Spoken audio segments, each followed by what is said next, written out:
Assalamualaikum, hai teman-teman, terima kasih sudah klik video ini.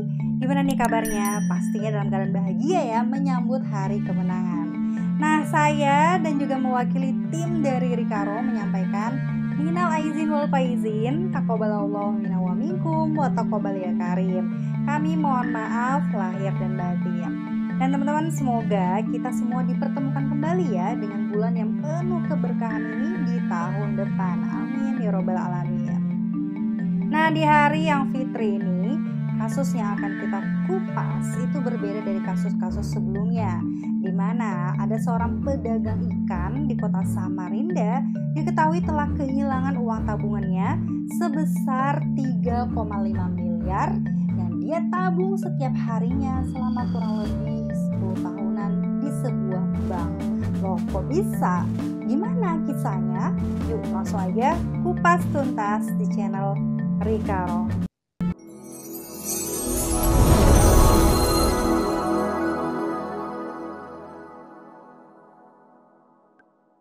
Muhammad Ahsan Ali. Saat ini ia berusia 48 tahun. Ia tinggal di kota Samarinda, Kalimantan Timur. Ia berjualan ikan di salah satu pasar besar di kota Samarinda. Ia dikenal sosok yang baik, ramah, rajin, dan pekerja keras. Ia bahkan mampu umroh hingga naik haji dengan hasil kerja kerasnya berdagang ikan. Pada tahun 2004, dirinya mulai mengumpulkan uangnya di sebuah bank sentra milik BUMN dan ia datang menjadi nasabah di bank tersebut. Lalu ia pun mulai mencicil menabung. Namun teman-teman, naas, dirinya telah ditipu oleh oknum customer service di bank tersebut. Nah, bagaimana sih jenis penipuannya? Ini dia. Kejadian ini berawal saat dirinya mulai membuka rekening tabungan pada tahun 2004. Lalu setelah mengangsur atau mencicil menabung, dirinya ini bertemu seorang pegawai bank yang bernama BC Dalla Eka Putri. Ahsan mengenal Dalla saat dirinya akan membuka rekening kedua berplat merah tersebut di tahun 2014. Penyetoran tabungannya pun berlanjut dengan dirinya menaruh kepercayaan kepada Dalla. Ia memberikan dana setiap bulan untuk ditabung dibantu oleh Dalla. Nah, setelah bertahun-tahun tidak ada celah kecurigaan apapun ya, dirinya ini terus mengangsur dana yang dititipkan kepada Dalla selaku pegawai bank. Dan waktu pun berlalu, Ahsan pada hari itu tiba-tiba saja dia ingin mengecek uangnya ya. Dirinya mendatangi ATM pada tanggal 28 Oktober 2020. Wow, sekitar 6 tahunan dia tidak mengecek ya teman-teman. Namun dia tiba-tiba saja melihat saldo rekeningnya itu hanya sebesar Rp490.000. Dia tentu saja tidak percaya. Berulang kali ia mencoba untuk memasukkan kartu dan juga PIN ATM yang dia pegang hari itu. Namun teman-teman, hasilnya tetap sama. Saldonya hanya berisi sebesar Rp490.000. Nah, setelah itu Ahsan pun langsung keluar dari ruang ATM dengan kondisi yang lemas gitu ya. Sambil meraung, dia menangis. Dan kala itu dia masih mengenakan pakaian lusuhnya bekerja gitu ya dengan noda darah ikan. Dengan tangan gemetar sambil dia melihat kertas yang bertuliskan saldonya. Dan bahkan pada saat ia mengecek salah satu rekening yang lain, itu malah nihil alias nol, tidak ada uangnya sepeser pun. Dan kala itu dia juga sempat dikira orang gila atau stres ya teman-teman, karena mengatakan bahwa dirinya ini telah kehilangan uang senilai miliaran rupiah.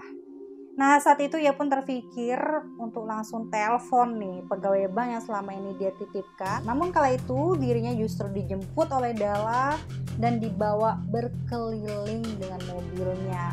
Ya, dengan niat mengalihkan pembicaraan yang ada gitu ya.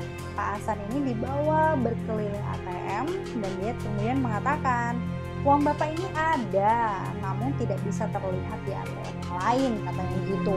Nah, Ahsan kala itu ya nggak mau berbelit-belit, dia udah mulai nggak percaya kan. Dia akhirnya terus bertanya kepada Dalla.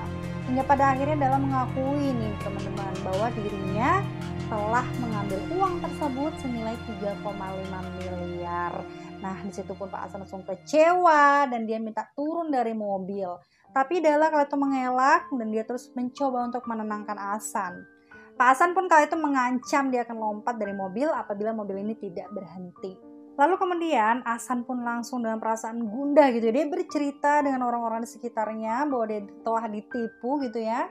Nah, warga sekitar langsung menyarankan kepada Pak Hasan untuk ke kantor cabangnya saja Pak, bertemu dengan kepala cabang untuk menyelesaikan masalah ini gitu. Lalu kemudian Hasan pun langsung mendatangi bank tersebut dan dia bertemu dengan kepala kantornya dan dia mengisahkan awal mula dari kejadian ini dia bisa ditipu. Nah, hari itu Hasan ini mendapatkan keuntungan penjualan ikan ya teman-teman dengan harga yang begitu fantastis. Ya, saat menjual ikan ke sebuah perusahaan gitu ya. Karena sebagai tambahan ya, perusahaan ini sistem pembayarannya itu berhutang atau invoice ya. Jadi ikan yang dibeli darinya itu pembayarannya dirapel selama setahun hingga angkanya ini mencapai miliaran rupiah. Nah, khawatirlah uang itu terpakai percuma, dia langsung berniat untuk menabungkan di bank saja. Dan kala itu dia bertemu dengan Dahlan. Dahlan lalu menawarkan kemudahan, dia mengatakan bahwa Pak, kedepannya kalau mau menyetor, tinggal telepon saya aja, katanya gitu. Dan kala itu ya Pak Hasan dikarenakan kesibukannya berdagang ya, dia langsung menerima hal itu dengan sukacita gitu kan. Dan bagaimana uang senilai 3,5 miliar itu bisa hilang begitu saja? Ternyata teman-teman Dahlan ini telah merencanakannya. Tabungan itu Dahlan kuras dengan cara menggandakan buku tabungan dan juga ATM milik Pak Hasan secara diam-diam. Ternyata uang dari hasil penjualan Pak Hasan ini selama bertahun-tahun yang ia tabung itu tidak pernah masuk ke rekeningnya Pak Hasan, melainkan masuk ke dalam rekeningnya Dahlan. Dahlan sebelumnya beralibi, dia mengatakan bahwa untuk penyetoran awal yang sebesar 1,5 miliar tadi, Pak Hasan dirayu untuk membuka rekening baru. Dan itulah kesempatannya Dahlan menggandakan rekening dengan berbohong dia meminjam ATM dan juga buku tabungannya Pak Hasan untuk keperluan data nasabah. Tabungan serta ATM itu ia pinjam selama kurang lebih 1 mingguan lamanya dengan alasan sibuk. Dan kala itu Pak Hasan sama sekali tidak pernah menaruh kecurigaan karena dirinya mengakui tidak mengerti hal tersebut. Dan teman-teman, kali ini proses hukum pun berlanjut. Dahlan dipecat secara tidak hormat dan kala ini masih dalam tahap sidang. Ganti rugi dari pihak bank atas uang yang hilang karena ulah karyawannya ini tercatat senilai 2,6 miliar dalam bentuk deposito selama 6 bulan. Ya, karena hanya itu yang tercatat di bank. Sedangkan Dahlan, dia hanya mampu mengganti 303 juta saja. Hasan tetap menuntut haknya yang masih kurang sekitar 400 jutaan gitu ya teman-teman dengan jalur hukum. Namun saat persidangan, Dahlan kemudian berdalih dan mengatakan bahwa ia dan Hasan sebenarnya memiliki hubungan lebih. Lalu seketika nama Hasan pun langsung menjadi perbincangan warga sekitar. Ia juga mengatakan bahwa Hasan ini sebenarnya hanya menyetor 2 kali, yaitu 1,5 miliar, lalu selanjutnya 900 juta. Nah, sisanya itu katanya untuk si Dahlan atas bayaran hubungan spesial tersebut. Aduh, ini mah keterlaluan banget sih si Dahlannya ya. Hasan kala itu membantah keras karena dia bilang ya hubungan kita hanya sebatas nasabah saja gitu. Bahkan istri Hasan hanya pasrah soal itu karena dirinya tahu bahwa Dahlan ini hanya mencari-cari alasan agar hukumannya bisa diringankan. Hasan pun menyampaikan sebelum persidangan ya, suami dari Dahlan ini ternyata datang ke rumahnya Hasan meminta maaf dan memohon bahwa masalah ini akan diselesaikan secara kekeluargaan saja. Ya, akan tetapi Hasan dan juga istrinya akan tetap melalui jalur hukum untuk menuntut haknya atas kerja kerasnya selama bertahun-tahun ini. Dan teman-teman, hingga saat ini kasus tersebut dikabarkan tetap berjalan melalui jalur hukum. Namun kabar terakhir, Hasan malah tetap dicurigai memiliki hubungan khusus dengan Dahlan dan semakin memojokkan Hasan. Sang istri dalam wawancara juga mengatakan bahwa dirinya ini percaya 100% kepada suaminya dan dia pun menyerahkan kepada pihak hukum dan juga memohon doa yang terbaik.